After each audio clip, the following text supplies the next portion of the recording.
You know, I think this might be the second most ridiculous video that we have done so far. Right behind that classic banger, Did Adam Have a Belly Button? Today's topic, the evangelical children's song, Father Abraham. Strap in. This is going to be fun. Hey everyone, I'm Colin, the resident nerd and Bible scholar here at the Bible Uncut and Unfiltered. I'm guessing most of you are familiar with Father Abraham, mainly because it spread through Christian culture like a liturgical virus. Or maybe you're just a Mad Men fan and remember that scene. For those of you who somehow escaped it, here is the basic version. Father Abraham had many sons. Many sons had Father Abraham. I am one of them. And so are you. So let's just praise the Lord. And then you have a bunch of motions to do. Right arm, right foot, left foot. Usually nod your head, turn around, and then everyone is so dizzy, overstimulated, and questioning their salvation that you eventually sit down after way too many verses.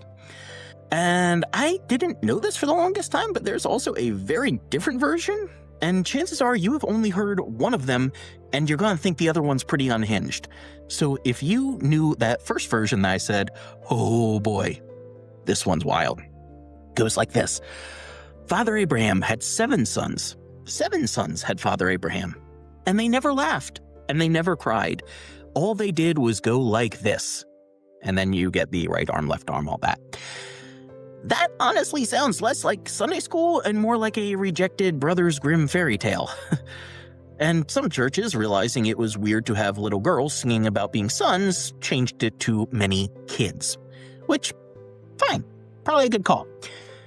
Here's the fun biblical part. In the Genesis narrative, Abraham doesn't have 2 sons. He doesn't have 7 sons. He has 8. Isaac, Ishmael, and then 6 more through Keturah that we basically pretend don't exist. So either the songwriter didn't like Ishmael, or couldn't count, or just didn't care because he wanted 7 in the song. I don't know. That one probably tracks the most. Historically, the song comes from a Dutch songwriter named Pierre Kartner, who performed under the same name and wrote it in the early 1970s for children. It was repetitive, catchy, and designed to get kids moving. And to be fair, it does that really well. Now, depending on which version you go with, the song is either a harmless way to get the wiggles out before you force kids to sit through a 20-minute Bible lesson, or a surprisingly decent message about shared humanity and spiritual unity. Even though most Christians are not Jewish by ethnicity, the New Testament explicitly connects followers of Jesus to Abraham, which, spoiler alert, also includes Muslims. But that part's never mentioned in Vacation Bible School. Now, children aside, adults pretty universally hate this song because it is annoying and feels like it never ends. But surely, you say, no one would ever have a doctrinal issue with such a banal children's song, right? Oh, you could not be more wrong. We literally fought about this song at my fundamentalist Bible college. No joke, hand to God, I promise you, Father Abraham was a fight in Bible college. It was even forbidden in some churches, not because the children singing it caused migraines, but because it was apparently not dispensational enough. Very quick and unnecessarily simplified overview for those of you who do not spend every waking hour studying theology. Evangelicals tend to read the Bible through one of 2 possible systems. Covenant theology sees God working through a series of covenants, with continuity between Israel and the church, both as people of God, just in different time periods. Dispensationalism emphasizes different eras, or dispensations, hence the name, where God relates to humanity differently, and it draws a much harder line between Israel and the church. Both sides tend to think the other side is basically flirting with heresy.